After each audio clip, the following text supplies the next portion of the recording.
Juízes, Ruth. 1 Samuel, chegou. Primeiro livro de Samuel, capítulo de número 7.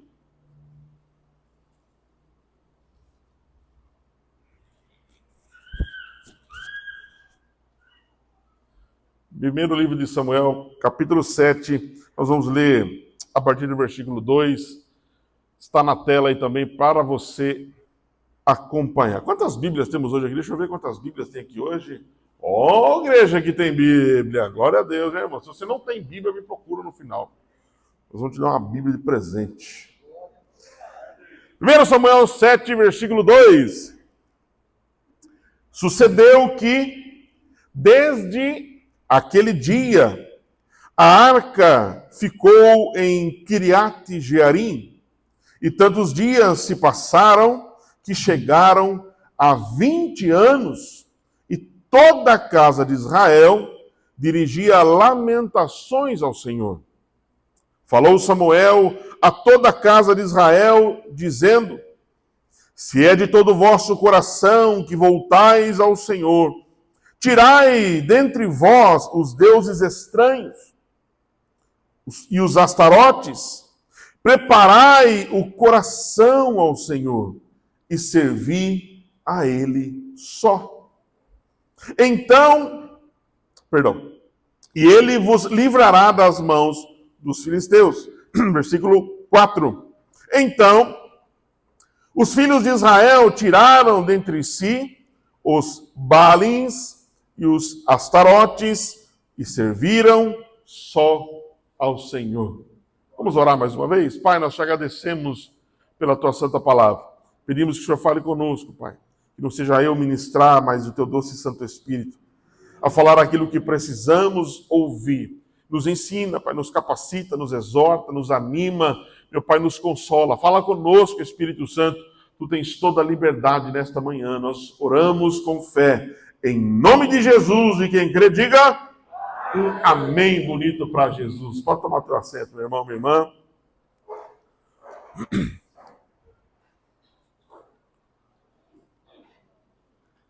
Amados irmãos, o tema para nós essa manhã é o seguinte: o resgate à presença. O resgate à presença. Confesso aos irmãos que eu não vou dizer que eu relutei para pregar essa mensagem, mas eu tive que ter um pouco de paciência, porque não preguei ela quando eu a preparei. Deus foi trabalhando ela comigo para que eu pudesse trazer essa mensagem à igreja. Eu entendo que é uma mensagem forte, é um contexto forte, eu preciso contar para os irmãos e explicar o contexto.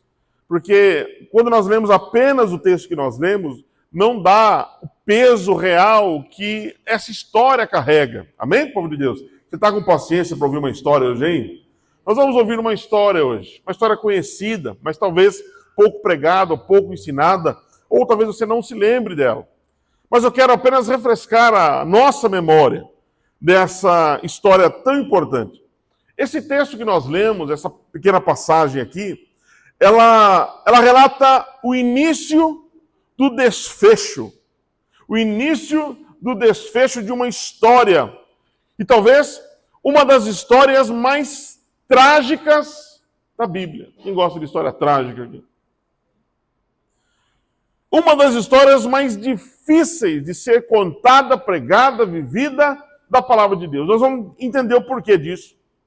É a história de quando a Arca da Aliança, ela é tomada do povo de Deus pelos seus inimigos, os filisteus.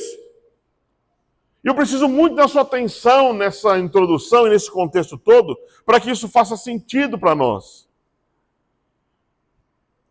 Essa tomada da arca foi o resultado de uma batalha perdida. Mas essa batalha, ela não ocorreu, ela não se deu lá no campo de guerra. Essa batalha perdida aconteceu na casa de um homem de Deus, o sacerdote Eli. Tem homem de Deus aqui nessa manhã? Deixa eu ver se tem homem de Deus. Homem de Deus, dá uma glória a Deus aí, homem de Deus. Homem de Deus. Que bom.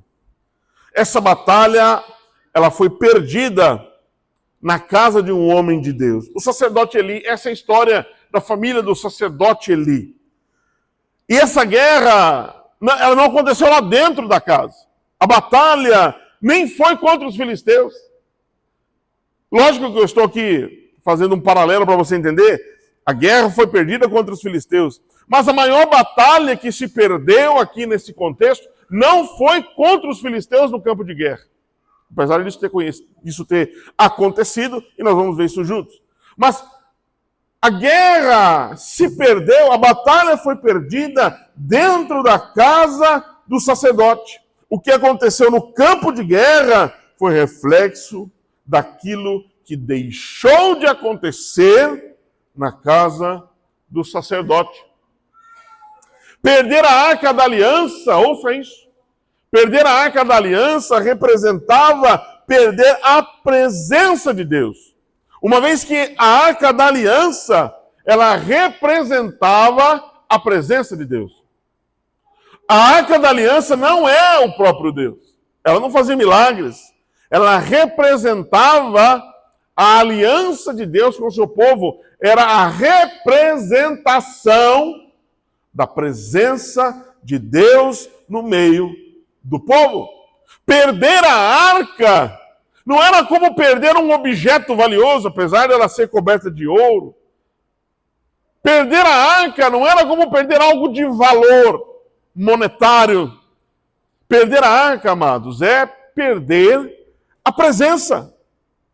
Perder a presença de Deus que estava diante do povo, nas mãos do povo. E foi exatamente o que aconteceu na família do sacerdote Eli. Eles perderam a guerra contra o pecado. Dentro de casa, o sacerdote perdeu a batalha e perdeu a presença. Ele perdeu a batalha porque perdeu a presença. Quando nós desprezamos a presença de Deus, nós perdemos a batalha. Nós somos vencidos na batalha. Nós precisamos entender, então, o primeiro ponto dessa mensagem é uma pergunta. Como? Como chegou nesse ponto? Versículo 12 do capítulo 2 de 1 Samuel. Se você tiver com a sua Bíblia aberta e quiser acompanhar, nós vamos passar por alguns versículos, não vou ler todos, mas eu vou começar desde o começo do livro de Samuel. E vou acabar ainda hoje, pode ficar tranquilo. Você vai almoçar em casa hoje, não na minha. Puxa vida, quem sabe um dia, né? Você vai almoçar na sua casa, pode ficar tranquilo.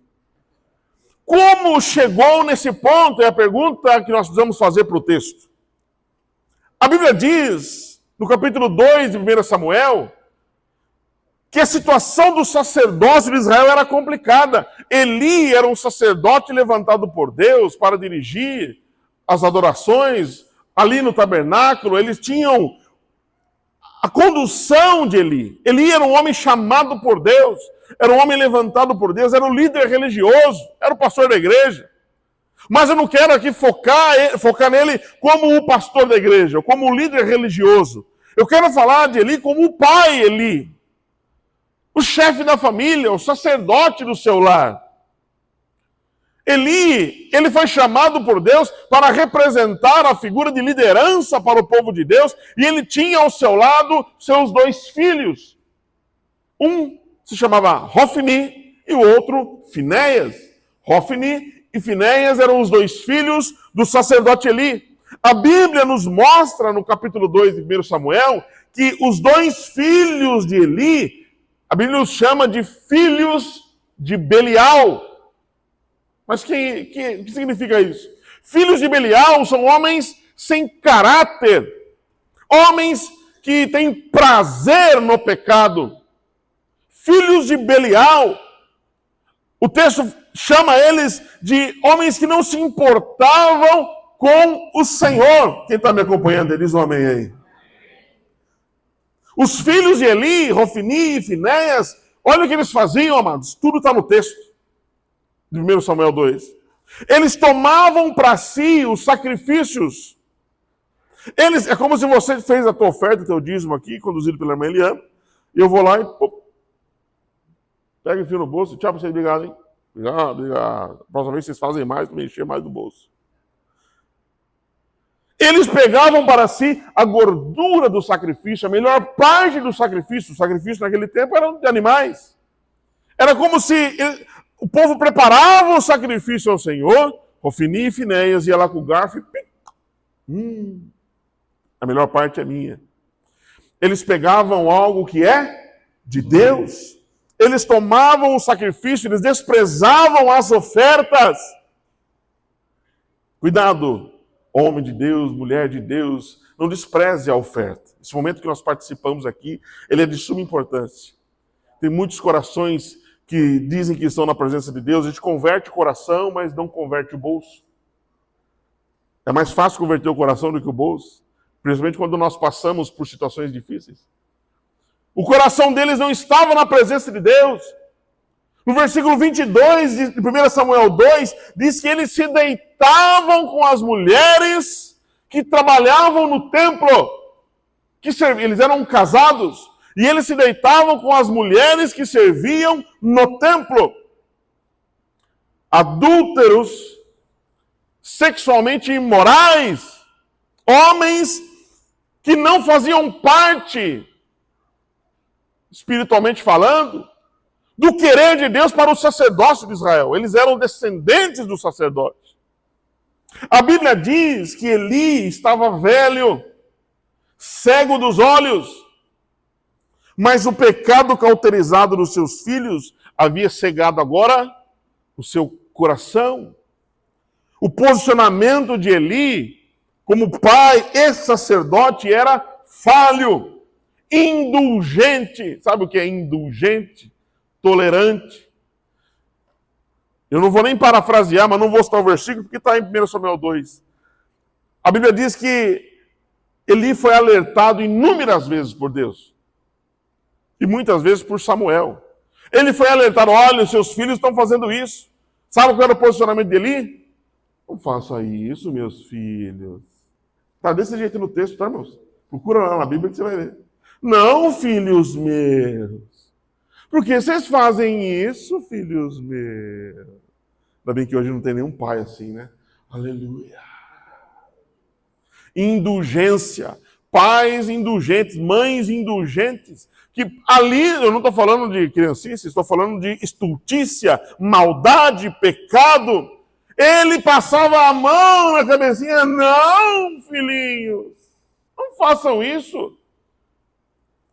O sacerdote não governava bem a sua casa. Por isso ele não exerceu bem o seu ministério. Paulo vai dizer lá em 1 Timóteo 3, versículo 5, pois se alguém não sabe governar a própria casa, não cuidará da igreja de Deus.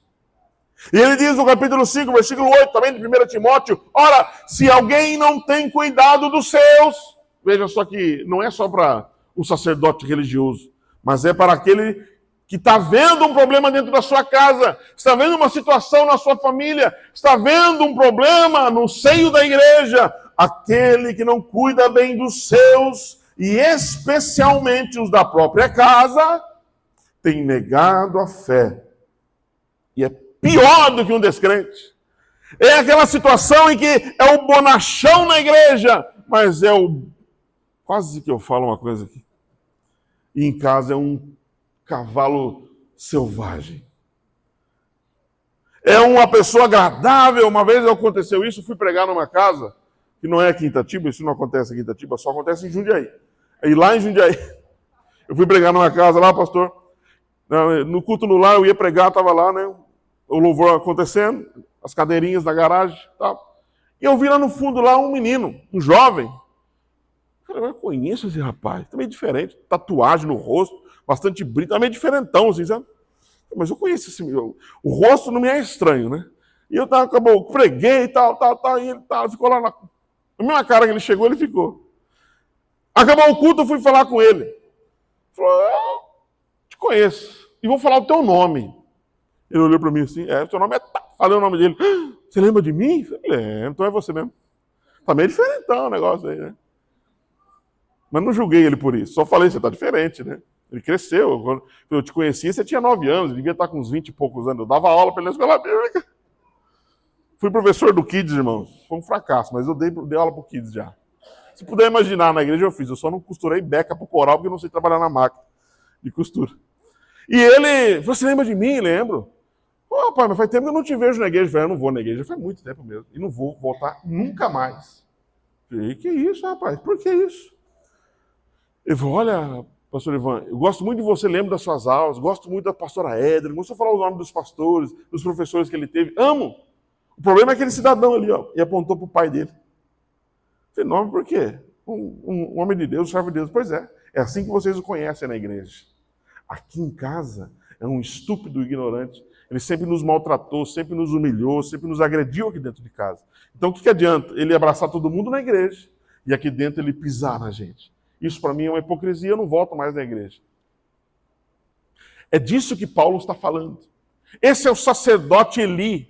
Talvez, amados, a pergunta que nós precisamos fazer é: como chegou nesse ponto? É o título aqui desse tópico primeiro. Como chegou nesse ponto?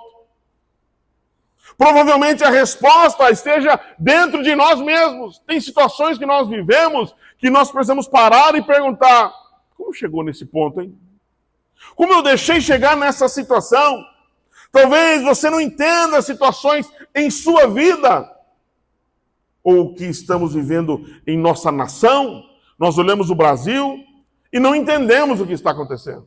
Nós achamos que isso aí é fase. Irmãos, nós estamos vivendo o que alguns países de guerra, como o pastor Marquinhos falou aqui, viveram há anos atrás. Para nós entrarmos numa situação caótica, não precisa muito, não. Não precisa muito. Nós precisamos parar e olhar para o cenário brasileiro, político, ideológico, religioso, moral, e falar: como chegou nesse ponto? Ah, foram os corruptos? Não! O problema aconteceu dentro das casas. A falha moral acontece dentro de casa. Quando pais são indulgentes com seus filhos, pais são negligentes com a responsabilidade, mães, mulheres são negligentes com o seu papel. Quem está vivo aí, dá glória a Deus aí. Está nervoso, pastor? Não. Amados, isso é mensagem de avivamento. Isso é mensagem esclarecedora de avivamento. Situações como da casa de Eli não acontecem da noite para o dia. Mas Deus já havia alertado Eli. Deus já tinha falado com ele. Ele não quis dar ouvidos. Ele não quis ouvir a voz de Deus. O sacerdote estava cego, surdo para Deus. Então, olhando para o texto, vamos avançar. O tópico 2 dessa mensagem é: qual a situação atual, então? Estamos analisando a história. Qual a situação atual? O texto vai dizer para nós, já avançando os capítulos, lá no capítulo 4 de 1 Samuel, diz que Israel foi guerrear contra os filisteus. Hofni e Finéias foram à frente da batalha. Eles perderam a guerra. 4.000 homens morreram. Quantos homens? Não ouvi. Ele me ajuda a pregar, irmão. 4.000 é pouco, é muito? É muita gente. 4.000 homens morreram na guerra. A Bíblia diz então que eles voltaram para o arraial e a Bíblia diz que o povo mandou. Quem mandou? Quem mandou? Porque a voz do povo é a voz de Satanás. Irmão, não se engane. A voz do povo não é a voz de Deus. Você lembra quando Jesus entrou em Jerusalém, o que gritaram para ele? O que o povo gritou para ele, Roberto? Hosana! Hosana nas maiores alturas, paz na terra, oh aleluia! Bendito é o que vem em nome do Senhor. O povo gritava, ele faz milagres. Esse mesmo povo, 3 anos depois, gritou: crucifica! A voz do povo não é a voz de Deus. Crucifica! Moisés alertou lá em Êxodo: não ouça a voz do povo. A voz do povo vai matar vocês. A voz do povo não é a voz de Deus. O povo começou a gritar no arraial: tragam a arca da aliança. Os únicos que poderiam tocar na arca eram os sacerdotes. O sacerdote estava assistindo tudo calado. Enquanto o povo gritava, tragam a arca! Nós queremos a arca! Reivindicamos a arca com plaquinha, com faixinha, na internet, no Instagram. Tragam a arca! A Bíblia diz que quando trouxeram a arca, obedeceram o povo. Porque a voz do povo é a voz de... Trouxeram a arca, Roberto. Trouxeram a arca, Marcos. E quando trouxeram a arca, irmã Eliana, a Bíblia diz, Marcos, que o povo gritou tão alto, mais alto que o pastor Ivan, gritou tão alto que a terra tremia. Tamanho grito do povo, a terra tremia. E sabe quem escutou o grito do povo? Os filisteus. Eles escutaram o grito de Israel lá onde eles estavam, e a Bíblia diz que eles tremeram. Meu Deus! Eles não falaram meu Deus, porque não tinha um Deus, né? Meu Deus é a expressão nossa. Eles tremeram e disseram, os deuses que mandaram pragas no Egito virão sobre nós agora é a nossa vez de morrer. Os filisteus tinham mais temor a Deus do que o povo. Os deuses do Egito virão e nos matarão. Então, filisteus, sejam bravos, lutem bravamente. Vamos morrer, mas lutem bravamente. Isso está no texto. 1 Samuel 4,10 diz assim, então pelejaram os filisteus. Israel foi? Não ouvi. Israel foi? Derrotado. Cada um fugiu para a sua tenda. Foi grande a derrota, pois foram mortos de Israel, quantos? 30.000 homens. Quantos morreram da primeira vez? Era muito ou era pouco? Agora, 30.000. 30.000 homens de pé. Versículo 11. Foi tomada a arca de Deus e mortos os 2 filhos de Eli. Hofni e Finéias. Estava difícil a situação. Um pai indulgente, vendo seus filhos fazer atrocidades com o povo, com o templo, com a oferta e com a presença. Aquilo que poderia ter sido resolvido dentro de casa foi exposto e foi uma derrota homérica. A situação que estava difícil piorou drasticamente. Sob o comando de Hofni e Finéias, os filhos de Eli, o povo usou a arca da aliança como um amuleto. Vou pôr a minha Bíblia no Salmo 91 na minha casa e nem preciso mais ir na igreja. Ela vai ficar lá, ela vai purificar o ambiente, porque o Salmo 91 purifica. E, amados, tem um negócio no mercado que chama Glide, o Glide. Ele purifica o ambiente melhor do que a Bíblia. A Bíblia é para purificar o coração. Amuleto, nós não trabalhamos com amuleto. Nosso Deus é um Deus de amuleto. Nosso Deus é um Deus de presença. Nosso Deus é o Deus de presença. Se tem amuletos na tua vida, amuletos na tua história, amuletos na tua casa, se você usa o culto como um amuleto, eu vou lá porque eu preciso, eu vou lá porque eu preciso que minha semana seja abençoada, eu vou lá, vou passar a mão na Bíblia, assim, todo o conhecimento virá para mim por Bluetooth. Amuleto. Vou lá no culto e vou dar uma ajoelhada no chão e de repente, um milagre, um amuleto. Vou dar um abraço no pastor Marquinho, que é um unção do pastor Marquinho, virá para mim as horas que ele gasta de oração, você gasta? Então por que você quer a unção dele? Ei, catalabacei.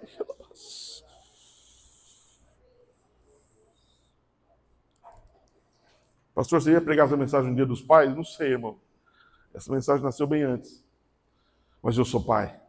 Então ela fala comigo. A situação que estava ruim, ela piorou drasticamente. A presença de Deus se tornou um amuleto. A consequência, 30.000 homens mortos. Dentre eles, os próprios filhos de Eli. E a arca, então, é saqueada e levada para o arraial dos filisteus. Lógico que eu não vou entrar no detalhe do que aconteceu com os filisteus. Eles foram acometidos de pragas, úlceras, hemorroidas, coisas terríveis aconteceram no arraial dos filisteus, que eles não tinham autorização de Deus para portar a arca. Mas eles levaram lá, depois deu um problema. Mas a questão é que o prejuízo foi grande. E essa notícia, então, chegou em quem? No sacerdote Eli. A Bíblia diz que um homem fugiu da trincheira, conseguiu escapar, correu. É covarde ou valente, eu não sei, mas ele correu. Ele correu e encontrou no caminho um homem sentado numa cadeira. Quem era? Eli. Eli estava sentado no caminho. A Bíblia diz para nós que ele estava sentado como quem espera. Irmão, isso é forte demais. Tem muito pai sentado como quem espera o milagre acontecer. É diferente do pai do filho pródigo que estava em pé esperando o filho voltar e os seus braços estavam abertos, tudo estava pronto. Esse pai negligente estava sentado como quem espera. A Bíblia diz porque ele estava tremendo por conta da arca que foi levada na guerra como um amuleto. A arca participou de guerras, mas não como um amuleto, como uma presença. Se a presença de Deus estiver com você, não há guerra que você não vença. A presença de Deus não é um amuleto que você usa, depois você descarta. Você pega na prateleira, usa, devolve na prateleira. Você põe no peito, anda, carrega uma camiseta, Jesus, e você anda, mostra, tira, e a sua vida por dentro não tem nada a ver com aquilo que você está dizendo. Ele estava sentado no caminho como quem espera, e o texto diz, 1 Samuel 4,18, ao fazer ele, o cidadão falando com Eli, veio trazer as boas novas para Eli, ou as más novas. Versículo 18 diz assim, em Samuel 4, ao fazer ele menção da arca, caiu Eli da cadeira para trás, junto ao portão, e quebrou-se-lhe o pescoço e morreu. Porque era já homem velho, pesado, e havia ele julgado Israel 40 anos. O sacerdote Eli estava enfraquecido, obeso, cego, envelhecido, e agora estava morto. O sacerdócio de Israel estava sem o seu sacerdote. Tem muitas casas que estão sem um sacerdote. Tem muitas mulheres exercendo um sacerdócio de casa por conta de maridos negligentes. Como está a nossa situação atual? Como está a tua situação atual? Nós ficaremos numa cadeira enfraquecidos espiritualmente? Ficaremos numa cadeira assistindo às próximas gerações, os nossos filhos, netos, as crianças, adolescentes da igreja, do Brasil, sendo atacadas moralmente, psicologicamente, filosoficamente, espiritualmente. Vamos ficar sentados numa cadeira, obesos e tanto receber oração, receber intercessão, receber palavra profética, receber no culto.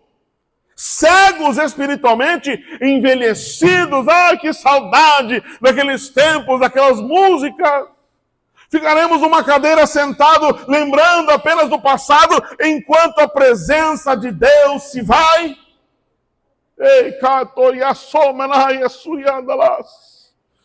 Ficaremos assistindo o nosso país, que é um celeiro de missionários, o nosso país que é abençoado, lindo, maravilhoso, cheio de riquezas naturais, cheio de riquezas como pessoas, hein, amados? País ao nosso redor tendo terremoto, maremoto, tsunami, e nós aqui curtindo a praia. Que país abençoado.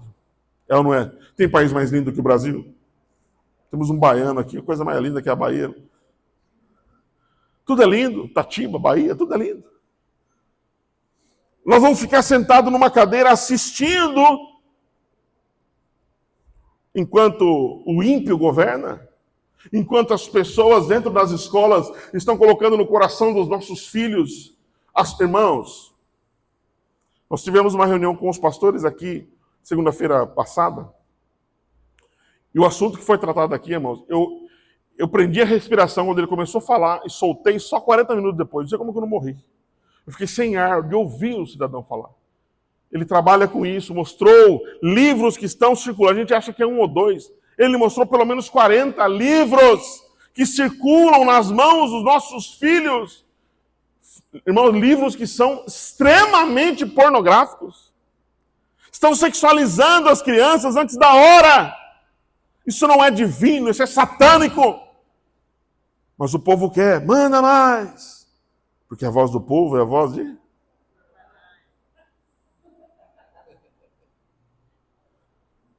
Nós não podemos assistir, nós não podemos olhar isso. Os nossos filhos vão acabar usando a presença como um amuleto, como fizeram os filhos do sacerdote. Eles vão enfrentar as batalhas da vida e quando lhes convém, eles vão recorrer à presença. A presença vai ser como um amuleto. Eu vou pôr uma correntinha com uma cruz e está resolvido. De falar uma coisa, mas não vou. Como está a situação atual? Você está nervoso, irmão? Quem está respirando? Respira fundo aí. Terceiro e último tópico, como será o futuro? O sacerdote morreu. Os filhos do sacerdote morreram. Como será o futuro? Capítulo 4, verso 19. Olha aí para você acompanhar comigo, está na tela. Então, sua nora, a nora de Eli, ou seja, a esposa de Finéias.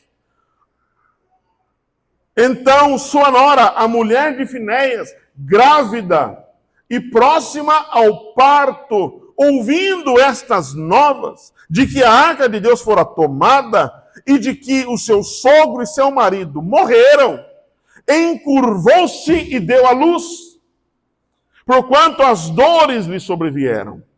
Versículo 20. Ao expirar, ou seja, enquanto morria, ao expirar, disseram as mulheres que a assistiam: não temas, pois tiveste um filho varão. Tiveste um filho, não temas. Diz o texto que ela, porém, não respondeu e nem fez caso disso. Versículo 21. Mas chamou o menino e acabou, dizendo: foi-se a glória de Israel. Isto ela disse porque a arca de Deus fora tomada e por causa do seu sogro e de seu marido. E falou mais: foi-se a glória de Israel, pois foi tomada a arca de Deus. A situação era ruim, piorou, e agora o futuro estava sentenciado e acabou. Foi-se a glória de Deus. A família sacerdotal de Israel. Foi-se a glória de Deus. Os nomes naquele tempo não eram como nós aqui no Brasil. Os nomes naquele tempo eram como sentenças. O menino nasce em meio a dores, fora do tempo. A mãe morre, o pai morre, o avô morre, o sacerdote morre. Ele é o sucessor e ele se chama foi-se a glória de Israel. Uma sentença lançada, ela viu o problema e antes de morrer, ela sentenciou o futuro. Quantos de nós não fazemos exatamente isso? Com a nossa família, esse menino é uma peste. Isso é uma praga. Isso não vale nada, isso não vai dar em nada. Só é um zero à esquerda, não sabe fazer nada, só tira nota ruim. Continua assim que você vai virar. Quase que eu falo alguma coisa aqui. Continua assim que você vai ser. E começa a sentenciar. Quantas vezes acontece isso dentro do lar sacerdotal? Nós fazemos isso com a nossa família, fazemos isso com a igreja, sentenciamos, falamos, condenamos, apontamos, julgamos, fazemos isso com a nossa pátria, nosso país. Essa é miséria mesmo, tá bom assim, fica assim mesmo. Eu não tô nem aí com política, eu vou anular meu voto, eu vou votar em branco, vou votar em qualquer um, eu não tô nem aí com voto, eu vou curtir a minha praia, melhor terceiro. Se tudo der errado, tem Bolsa Família. Voz do povo. Como será o futuro? Como seria o futuro de Israel? Olha para esta cena, meu amado, e pensa comigo, como seria o futuro de Israel? E acabou. Foi-se a glória. O futuro de Israel seria sem a glória e sem a presença? Respira fundo aí. Mas ainda bem que a última palavra vem de Deus. Aí eu vou falar de novo, meu amado. Ainda bem que a última palavra vem de Deus. Bem antes de Cabô nascer, Deus já havia chamado Samuel. Ei, calabás.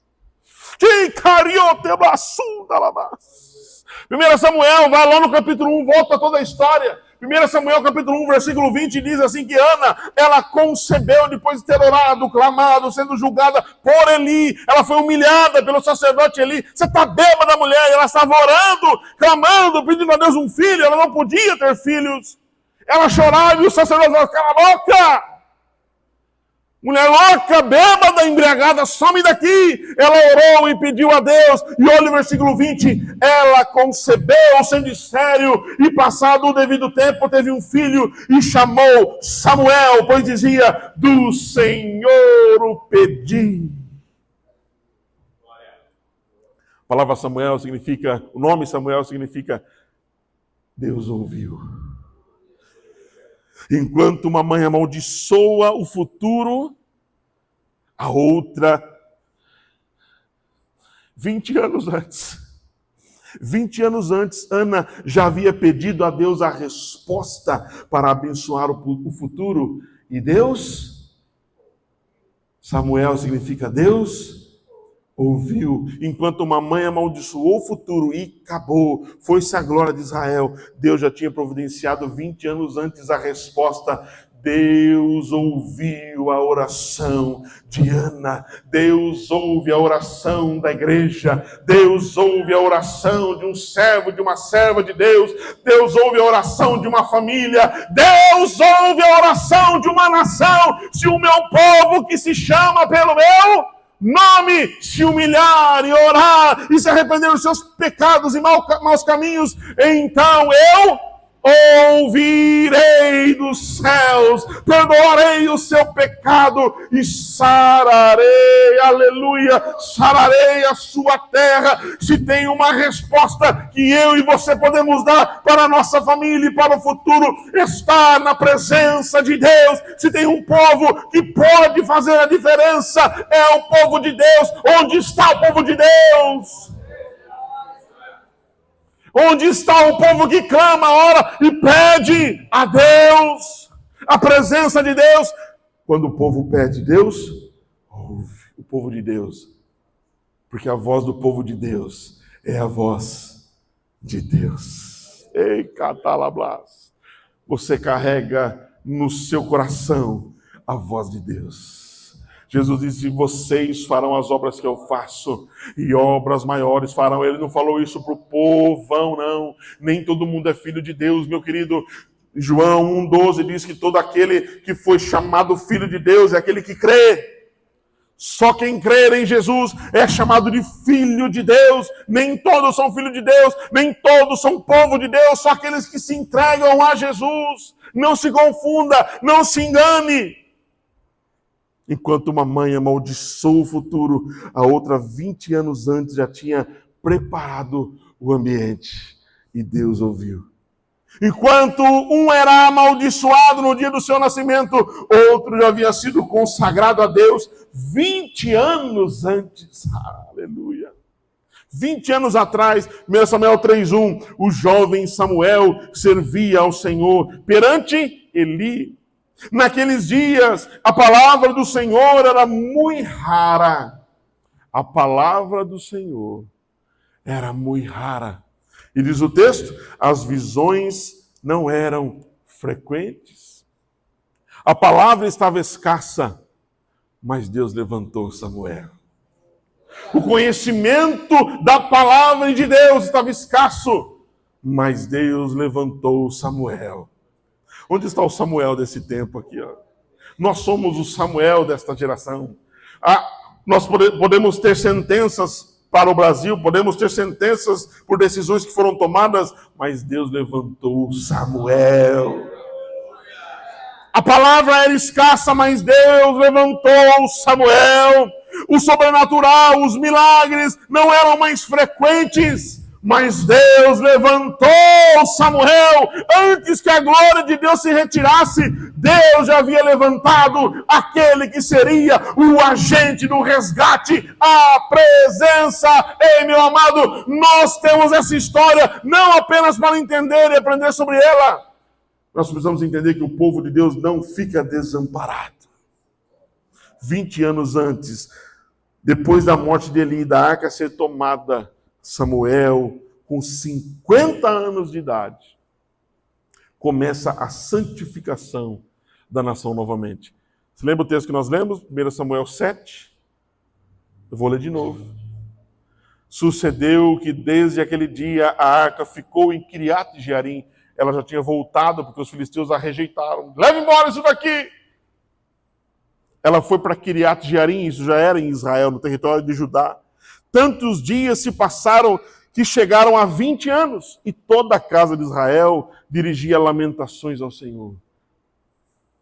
Falou Samuel a toda a casa de Israel, dizendo: se é de todo o vosso coração que voltais ao Senhor, tirai dentre vós os deuses estranhos, os astarotes, e preparai o coração ao Senhor, e servi a Ele só, e Ele vos livrará das mãos dos filisteus. Prepara o coração ao Senhor.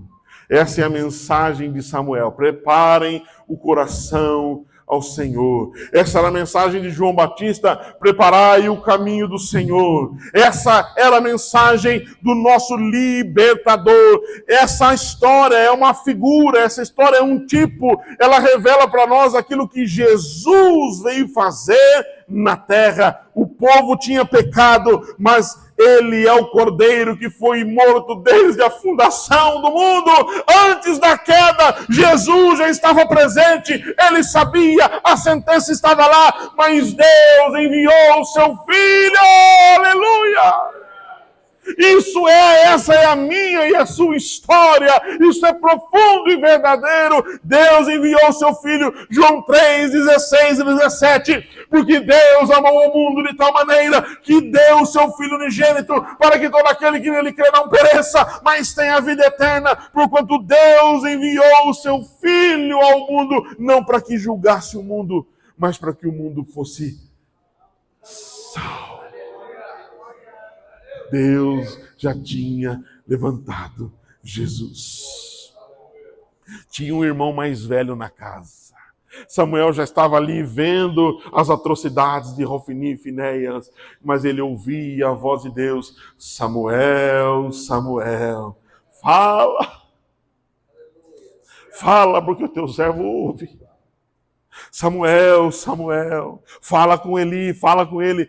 Falo, e ele falava, e ele alertava, e via as atrocidades, ele não se contaminava com as atrocidades dos filhos de Eli, ele foi criado como um filho do sacerdote, era um dos irmãos que estava na casa. Deus já providenciou para nós o irmão mais velho. Jesus já nos resgatou, porque um dia nós, na pessoa de Adão e Eva, nós rejeitamos a presença, nós perdemos a presença. E antes que tudo na minha e na tua vida fosse perdido, Deus havia enviado Jesus para nos resgatar a sua presença. Romanos 8, 29, Paulo diz: porquanto aos que de antemão conheceu, também os predestinou para serem conformes à imagem do seu Filho, a fim de que ele seja o primogênito entre muitos irmãos. Nós temos um irmão mais velho. Nem tudo está perdido. Nós olhamos para a situação, às vezes, da nossa casa, da nossa família e falamos: e acabou. Olhamos para a igreja, olhamos para escândalos que acontecem por aí e falamos: e acabou. Foi-se a glória de Deus. Olhamos para o Brasil, para a corrupção moral, corrupção ideológica e falamos: e acabou. Foi-se a glória de Deus. Mas não sentencie, não, amados, porque Deus ouviu e enviou Jesus Cristo. E o povo que carrega o nome de Jesus está aqui nesta manhã. O futuro daqueles que creem em Jesus e se arrependem dos seus pecados está garantido em Jesus Cristo, o nosso Salvador. Nós fomos resgatados por Jesus, aleluia! Você e eu fomos resgatados, meu amado. Não há vitória maior do que essa. Ele pagou o nosso resgate. Deus levantou Samuel e ele colocou de novo a arca na presença do povo. E agora o povo tinha acesso à presença. Sacrifiquem a Deus, se humilhem a Deus, Tirem os deuses estranhos da sua vida e coloquem o seu coração na presença de Deus. Essa é a mensagem de Samuel e essa é a mensagem do Espírito Santo para mim e para você nesta manhã. Volte-se para Deus. Não seja apenas um mero religioso. A presença de Deus não é amuleto. A presença dele é tudo. Aleluia! Adore a Ele, meu amado. Declare a santidade dEle. Ele já pagou o preço. Já está pago. Pastor, mas a situação dentro da minha casa é das piores. O preço já está pago. O preço do resgate já foi pago. Pastor, você está contando uma historinha para me animar? Não. Essa é a história do nosso resgate. Ele nos resgatou da maldição da lei. Ó Espírito Santo. Ó Espírito Santo. Ó Espírito Santo.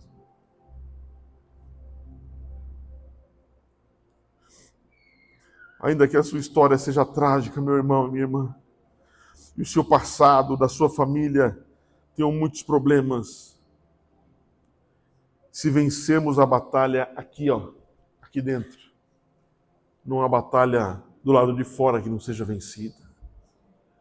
Ele perdeu a batalha dentro e perdeu a batalha fora.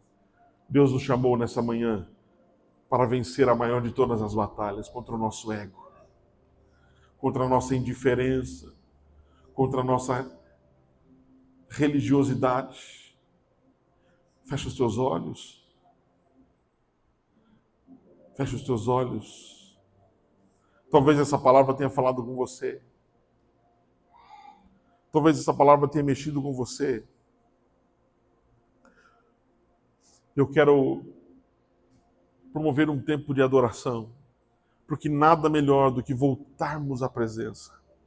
Nada melhor do que nos posicionarmos diante da presença. Nós não poderíamos fazer nada, Ele já fez tudo. Nada que nós fizéssemos traria a presença de volta. Deus providenciou tudo. Deus mandou pragas lá nos filisteus para que a presença voltasse. Jesus carregou sobre nós todas as chagas para que a presença voltasse. Jesus carregou sobre ele feridas para que a presença retornasse.